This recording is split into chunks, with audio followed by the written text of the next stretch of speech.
Nanded Krishnur MIDC मध्ये बिबट्याचा थरार, एका कामगारासह वन विभागाच्या कर्मचाऱ्यावरही हल्ला।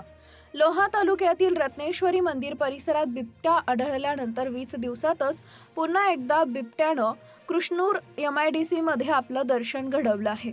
इतकंच नव्हे तर या बिबट्यानं शनिवारी सायंकाळी 5च्या सुमारास सिट्रस कंपनीच्या एका कामगारावर हल्लाही चढवलाय। यानंतर या बिबट्याच्या शोधात निघालेल्या वन विभागाच्या कामगारावरही हल्ला चढवल्याची गंभीर बाब पुढे आली आहे। एकूणच बिबट्याच्या भीतीनं आता शेतकऱ्यांमध्ये भीतीचं वातावरण पसरले आहे।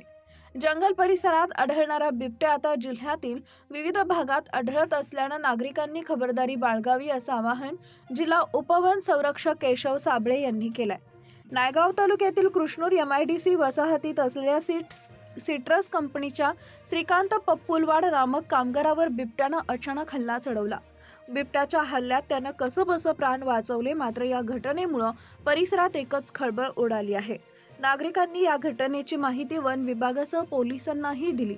बिबट्याच्या हल्ल्याची माहिती मिळताच वन विभागाचे अधिकारी कर्मचारी कृष्णूर MIDC परिसरात दाखल झाले।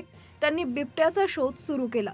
त्यांनी बिबट्याला पकडण्यासाठी ट्रॅप कॅमेरे, पिंजरेही लावण्यात आले। प्राप्त माहितीनुसार या बिबट्याच्या शोधात असलेल्या वन विभागाच्या कर्मचाऱ्यावरही सदर बिबट्याकडून हल्ला झाल्याची माहिती पुढे आली आहे। त्यामुळे आता बिबट्यापासून संरक्षण करण्यासाठी सर्वांनी खबरदारी घेण्याची गरज निर्माण झाली आहे। या काळात काळजी घ्यावी असं आवाहनही करण्यात आलंय। कृष्णूरसह परिसरातील घुंगराळा, बरबडा, कुंटूर तांडा, कहाळा आदी गावांमध्येही सतर्कता बाळगणं गरजेचं आहे। नागरिकांनी, शेतकऱ्यांनी स्वतःचा जनावरांचा जीव वाचवण्यासाठी खबरदारी घ्यावी। एकट्यानं शेतात न जाता एकत्रितपणे शेतात जावे। शेतातील जनावरे सुरक्षित ठिकाणी बांधावेत। शेतातील रात्रीची कामं टाळावीत। त्याचवेळी बिबट्या हा आपल्यापेक्षा कमी उंचीच्या प्राणी अथवा जीवावर हल्ला करत असतो। त्यामुळे बिबट्या दिसल्यास वाकून न चालता त्याच्यापासून बचाव करण्यासाठी खबरदारी घ्यावी असं आवाहन नांदेड जिल्हा उपवन संरक्षक केशव वाबळे यांनी केलंय। कृष्णूर भागातील परिस्थिती पाहता हा बिबट्या या भागात 4 ते 5 दिवसांपेक्षा अधिक काळ वास्तव्यास राहणार नाही अशी शक्यता वन विभागाकडून व्यक्त करण्यात आली आहे। DSP न्यूज लाईव्ह नांदेड जिल्हा प्रतिनिधी गंगाधर कदम। सर्व गावकऱ्यांना वन विभागामार्फत नम्र आवाहन करण्यात येत आहे। आज आपल्या कृष्णूर MIDC मध्ये बिबट्या असल्याची माहिती आम्हाला मिळाल्यानंतर सर्व वरिष्ठ अधिकाऱ्यांच्या मार्गदर्शनाखाली सर्व कर्मचारी त्या ठिकाणी हजर होऊन अधिकारी व कर्मचाऱ्यांनी सदर MIDC येथील कारखान्यामध्ये पाहणी केली असता आम्ही सदा तो बिबट्या असल्याची खात्री आमच्या डोळ्यांनी केलेली आहे। एका व्यक्तीवर हल्ला केलेला आहे। त्यानंतर आमच्या वन कर्मचाऱ्यावर सुद्धा रस्त्याने जात असताना हल्ला केलेला आहे। सर्व कृष्णूर येथील व तुमच्या आजूबाजूच्या पंचक्रोशीमधील जेवढे काही तुमचे पाहुणे आहेत त्या पाहुण्यांना सांगा की बिबट्या आलेला आहे। तो साधारण 4-5 दिवस या ठिकाणी राहण्याची शक्यता नाकारता येत नाही।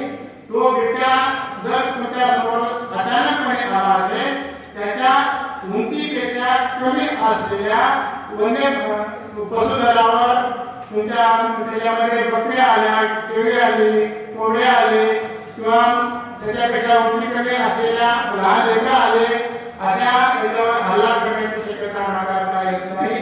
त्यामुळे बिबट्या समोर आल्याच्या नंतर पळून न जाता थोडे आपले हात वर करणे, म्हणजे त्याला असं वाटेल की तो बिबट्याला तो समोरचा व्यक्ती बिबट्यापेक्षा मोठा आहे, त्याच्यामुळे तो आपला हल्ला करणार नाही।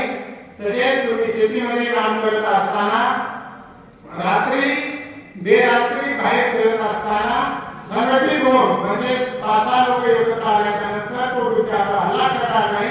त्याच्यामुळे संघटित एकत्र राहून काम करा। शेतामध्ये रात्री जनावरे तुमचे बंद गोठ्यामध्ये ठेवा।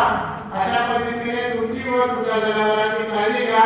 जर तुमच्या समोर बिबट्या दिसला असेल तर वन विभागाला ताबडतोब कळवा। आमचा मोबाईल नंबर आम्ही तुमच्या सरपंचांना दिलेला आहे। त्या फोनवर आम्हाला कॉल करा। त्यानंतर आम्ही तात्काळ सर्व ठिकाणी येऊन ती परिस्थिती हाताळण्याचा प्रयत्न करू। त्यामुळे आमच्या वन विभागाला सहकार्य करण्यासोबतच तुम्ही सर्वांनी काळजी घेण्याचा प्रयत्न करावा। धन्यवाद। सर्वसामान्यांना न्याय मिळवून देणारे हक्काचे चॅनल DSP न्यूज लाईव्ह। संपूर्ण महाराष्ट्रातील बातम्यांसाठी चॅनलला लाईक करा, सबस्क्राईब करा आणि शेअर करा।